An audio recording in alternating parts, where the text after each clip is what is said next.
이전에 이제 우리 속담에 지피지기면 백전백승 이런 말이 있죠. 네. 여기 지금 아마 9주차 쭉 되시면서 좀 상호 간에 교류도 좀 하시고 여기 이제 이 교육 장면에서 서로 좀 알아가셨을 거예요. 근데 왜 기분을 이야기를 하게 하느냐?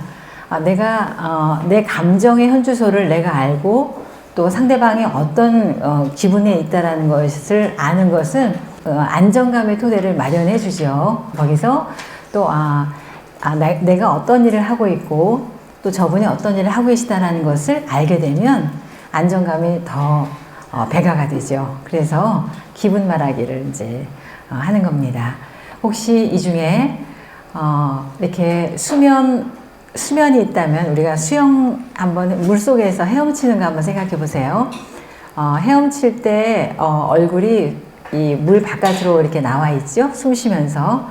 그런데 자칫 잘못하면 물속으로 들어가면 좀 어프어프하면서 물을 먹게 되기도 하잖아요. 물을 드시게 되기도 하는데 감정 상태가 긍정 감정, 좀 이렇게 건강하고 행복한 감정이 있고 또 지금 뭔가 아주 피곤하고 지쳐있고 이런 상태가 있으실 수 있어요. 이 서퍼가 파도를 타고 있죠.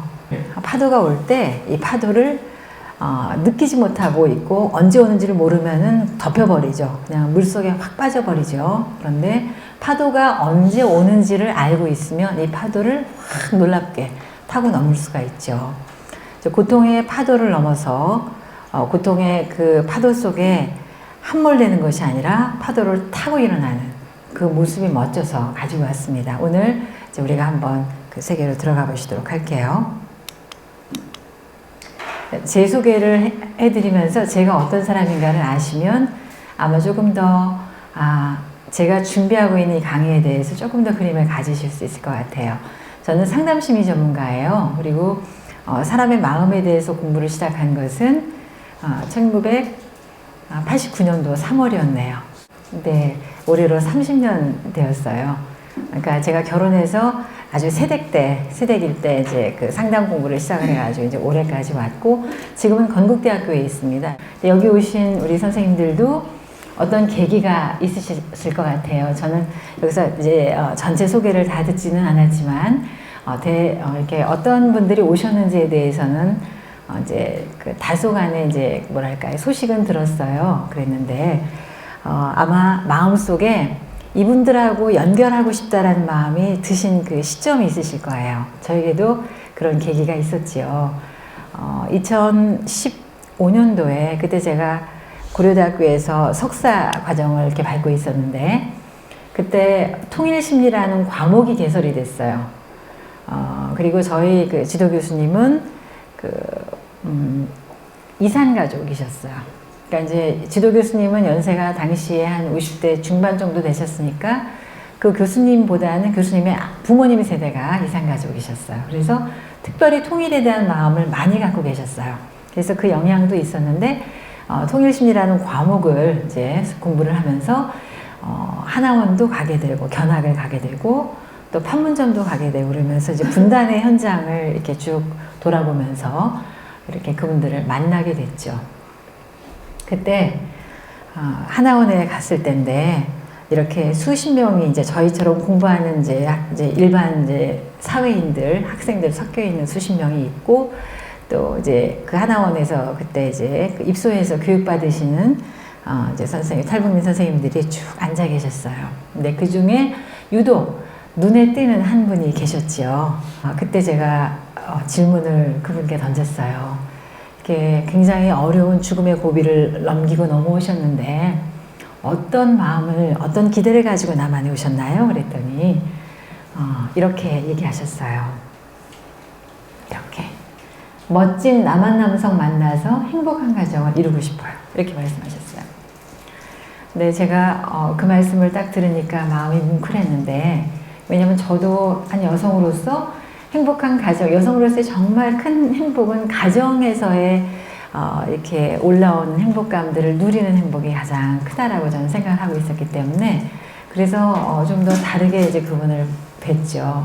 그런데 그때 당시 이제 그때 당시에는 상담심리 학도였지 지금처럼 이렇게 상담심리 전문가도 아니고 아직은 학위도 없고 준비도가 굉장히 낮은 상태였는데 그때 제가 그분한테 덥석 약속을 하고 말았죠. 네. 그때로서 제 직관적으로 이분이 여기 오셔서 이런 소망을 갖고 계시는데 그 행복한 가정을 이루어 가시기까지 일단 남성을 만나서 이렇게 교제하시는 것도 좀 여러 가지 단계가 필요하겠지만 그 거쳐오신 상처와 이런 것들을 생각할 때 굉장히 많은 단계를 통해서 회복이 되셔야 될 것 같다는 어떤 직관적인 느낌이 들었어요. 그래서 그 길이 참 어렵게 느껴지시기도 하시겠구나. 그러면 나는 뭘 할까 이분들을 위해서 상담자니까 상담하면서 도와드릴 수 있으면 되겠네 라고 생각을 해서 제가 그랬죠. 그 선생님처럼 이렇게 가정을 이루어서 남한에서 멋진 남성 만나서 결혼하시고 싶은 분들을 잘 도와드리는 상담자가 되고 싶습니다. 제가 이렇게 말씀을 드렸어요. 그렇게 하고 그때가 제가 이제 논문을 뭘 쓸까를 준비를 하고 있던 때였기 때문에 이제 논문 주제를 이제 계속 곰곰이 생각하다가 북한 이탈 주민의 외상 경험과 남한에 들어왔을 때 결혼 만족도와의 관계 이제 이렇게 해서 연구를 이제 진행을 했죠. 근데 이제 연구 진행하다 보니까 실제로 북한에서나 또 탈북 가정에서나 이렇게 어려움과 이제 결혼 만족도와의 관계의 상관보다는 실제로 남한에 넘어오셔가지고 적응 과정에서 경험하시는 외상들도 있으시잖아요. 이제 그게 뭐 문화 적응 스트레스를 포함해서 그것과 결혼 만족도와의 관계의 그 상관이 더 높더라고요. 적응을 더 잘 도와드릴 때 결혼 만족도가 높아진다라는 이제 그런 학문적인 결론을 이제 얻게 되었지요. 자, 아까 제가 하나원에서 만났던 그 여성 선생님, 탈북하신 선생님 이야기로 잠깐 돌아가도록 할게요. 일단은 이렇게 사선을 넘어서 들어오신 동안에 이미 북한에서부터 많은 외상 경험을 하시게 되죠. 네, 그분들의 경험하신 것들을 가지고 남한에 오셔서 적응도 하시고 또 결혼도 하시고 하시면 이전에 이 안에 있는 여러 가지 정리되지 못한 마음의 서랍의 짐들이 적응을 가로막거나 또 실제로 그죠 결혼 생활에 전혀 보탬이 안 되는 여러 가지 것들이 많이 있다는 얘기예요. 그래서 저는 여기 과거 청산 위원회가 여기도 이제 있는데 NKDB에도 있는데 저는 심리적인 과거 청산이 이루어져야 된다라고 생각을 합니다. 그래서 심리적 과거 청산을 위해서 한번 좀 살펴보도록 할게요. 아마 여기는 간단하게 그러니까 아마 쭉 이제 8주 차 이렇게 쭉 거쳐 오시는 동안 그분들의 외상 경험이나 이런 것들에 대해서는 들을 기회가 있으셨죠? 맞나요? 네. 그리고 이렇게 해서 각종 이제 인권 유린 그리고 강제 결혼을 경험하면서 남성에 비해서는 여성이 더욱더 취약하고 고통스러운 경험들을 하시게 된다. 그리고 PTSD, 외상 후 스트레스 장애라고 하죠. 이제 일반적인 외상 경험을 하면은 시간이 지나면 회복이 되어지는데 시간이 지나도 회복이 안 되고 여전히 골치가 아프고 가슴의 신체 어느 부위가 아프고 바깥에서 경찰차가 지나가면 사이렌이 울리면 가슴이 벌렁벌렁하고 컵을 막 떨어뜨려서 깨트리고 이런 불안감이 엄습하고 이런 것들이 PTSD 증상이죠. 그런 PTSD에 대한 이제 이런 질병을 더 여성들이 많이 갖고 있더라는 거죠. 그러면서 실질적으로 다양한 심리적인 문제를 경험을 하더라. 그래서 이제 역경을 넘어서 이런 어려움을 넘어서 이제 희망으로 가는 어떤 서광을 보기를 바라는 마음으로 이제 글을 열어봅니다. 이제 전반적인 전개는 이렇게 나가는데요. 그렇죠. 우리가 북한 이탈쯤에 대해서는 이제 대부분은 보통은 이제 개론적인 건 알고 계실 거고요. 어떤 외상 경험을 하는지 그리고 이 외상이라면 타박을 마음의 심리적인 타박을 입은 거죠. 그 타박을 치료할 때 한계점이 뭔지, 그리고 외상후 성장이라는 게 왜 우리가 연구하고 확인을 해야 되는지, 이제 그 부분을 이제 이야기를 해드리면서 이제 여기는 이제 제가 논문 쓴 것에 대한 결과를 간략하게 소개를 좀 해드리고요. 그 다음에 이제 상담하면서 사람들을 도와드릴 때, 그러니까 우리가 상담자로서도 상담을 하지만은 정책을 만드시는 입장에서도 상담을 하실 거고, 이렇게 해서 상담하면서 다른 분들을 도와드릴 때 어떤 부분을 도와드려야 되는지 이런 것들을 같이 좀 보도록 할게요. 자, 그러면 이렇게 한번 쭉 눈으로 보세요. 지금 이제 17년도 집계이기 때문에 2년 더 지나서 여기에 더 숫자가 더 증가가 됐고요. 자, 2004년도부터 여성 북한 이탈 주민, 탈북민들 숫자가 더 급증해서 매해 보면 남성보다 서너 배 정도 많은 여성들이 이제 나오고 계시죠. 자, 심리적인 타격. 그러니까 외상이라고 하면 만약에 이제 교통사고가 났다, 어디서 넘어졌다, 그러면 이제 육체적으로, 신체적으로 이렇게 타격을 입는 것도 외상이지만, 여기서 얘기하는 트라우마 외상은 심리적으로 다친 거죠. 심리적으로 아프게, 마음이 아프게 된 거죠. 탈출을 준비하고, 또 숨죽여서 탈출을 준비하고, 또 탈출 과정에 여러 가지 어려움을 경험하시는 그런 것 때문에 정신건강 문제가 생긴다 라고 할 수가 있고요. 공개 채용을 목격한다든지, 또 중국에 나오셨다가 강제 북송된다든지, 그죠? 그래서 단련대에 수감된다든지 이런 경험들을 하시게 되죠. 고문당하거나 또 맞거나 이런 경험들. 그래서 제가 2005년도에 그 설문지 가지고 100여 명 그 북한 이탈 주민들 그때 조사했을 때는 전체 외상 경험가, 어떤 고통스러운 경험을 했냐라는 것이 문항이 45개였는데 그 중에 평균이 22.13이었어요. 그러니까 더 많기도 하고 물론 조금 적기도 하는데 이 정도를 경험했다라고 그렇게 보고했고요. 북한 이탈 주민 모두 1개 이상의 외상 경험은 갖고 있더라. 그리고 100명 중에 한 94명 정도는 2개 이상의 사람으로부터의 외상. 그러니까는 맞던가 뭐 이제 이렇게. 그러니까 우리가 이것을 이제 대인 외상이라고 하는데, 대인 외상은 증상이 더 오래 남고 심리적으로 상처가 오래가 되기 때문에 치료하는 데 시간이 더 많이 걸리죠. 자, 그러면 넘어오신 다음에 이제 북한에서 이렇게 넘어오신 다음에 이분들이 갖는 굉장히 큰 경험이 있으신데, 모국인데 모국.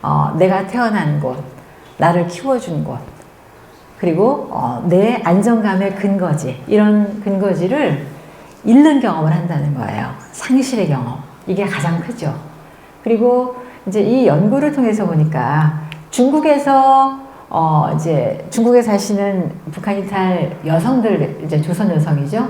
이렇게 인터뷰한 내용 보니까 못 사는 나라에서 온 조선 여성이다라는 그런 이렇게 그 지목을 받는다고 해요. 그러면 어떨까요? 우월감이 생길까요? 열등감이 생길까요? 상당히 큰 열등감이 자리하게 되는 거죠. 선생님들 열등의식 느껴보셨어요? 열등의식하고는 좀 거리가 머세요? 그 나라를 잃어버린다는 것과 그 다음에 그 상실의 경험은 내 고향, 그 다음에 거기에 부모님, 형제, 자매, 가족들을 잃는 상실하고도 같이 연결이 된다는 거예요. 자, 그리고 중국이나 제3국에 사실 때, 특히 중국에 거주하실 때는 신분 위협이죠. 쫓기고, 그죠? 후구가 없으니까 언제 붙잡혀 나갈지 모르는 그런 위험들을 계속 경험을 하시죠. 그리고 제3국에서도 이렇게 상대적으로 취약하게 이렇게 노출이 돼 있으시다는 거예요. 좀 종합적으로 보면 대부분은 이제 경제난을 해결하기 위해서 가족을 남기고 이탈하신 부분들이 많이 있으신데, 그러다 보니까 밥 한 끼를 드셔도 식구들 생각에 이렇게 음식이 잘 안 넘어가고 죄책감이나 그리움이 있고요. 또 해외에 중국을 포함해서 여기 몽골, 베트남 이렇게 치료하신 분들이 전체 응답자의 94% 정도이고요. 인권 침해나 만성 질병을 얻는 경우가 많으시다는 거죠. 그래서 이제 외상후 스트레스 장애를 일으키는데 이렇게 본인을 다치게 했던 어떤 이 사건의 횟수나 심각도보다는 외상 사건 유형, 어떤 외상 사건이냐가 더 영향력이 있다고 봤어요. 자, 그러면 가다가 자동차 타고 가다가 접촉사고가 나서 내가 다친 그거보다, 그래서 만약에 안면을 좀 다쳤다라고 가정을 한다면 그렇게 다친 경험보다 누군가 사람이 나한테 와가지고 내 안면을 때린 거, 사람이 나한테 와서 이렇게 사람에 의해서 가해진 어떤 폭력일 경우에 더 이런 것들의 증상이 오래가고 회복이 어렵다는 얘기죠. 그리고 이렇게 하나의 아픔이 아니라 여러 개의 이런 트라우마 증상들이 PTSD가 겹쳐지면 복합 외상후 스트레스 장애를 이제 호소를 하게 되는데, 이렇게 되면 개인의 심층 성격 구조의 변화로 나타나게 된다는 거예요. 그래서 감정, 즉 정서나 행동이나 대인관계에 대해서 변화가 일어나게 된다는 거죠. 이제 이런 변화는 정서 조절이 안 돼요. 그래서 그냥 확 올라가지고 막 물건을 부수기도 하고 막 격분하게 되는 거죠. 별거 아닌 거 가지고 주체가 안 되는 화가 있거나, 또 주의력이, 집중이 잘 안 돼요. 그리고 자기에 대한 생각도 바뀌고, 그리고 타인과의 관계도 사람들과의 관계가 바뀌고, 이제 그리고 몸이 아픈 곳이 굉장히 많아요. 그러니까 건강했었는데 이렇게 이런 스트레스를 경험하시면서 실제로 어떤 특별하게 이렇게 원인 없는데 아픈 그런 증상들도 많이 호소를 하시게 된다는 거예요.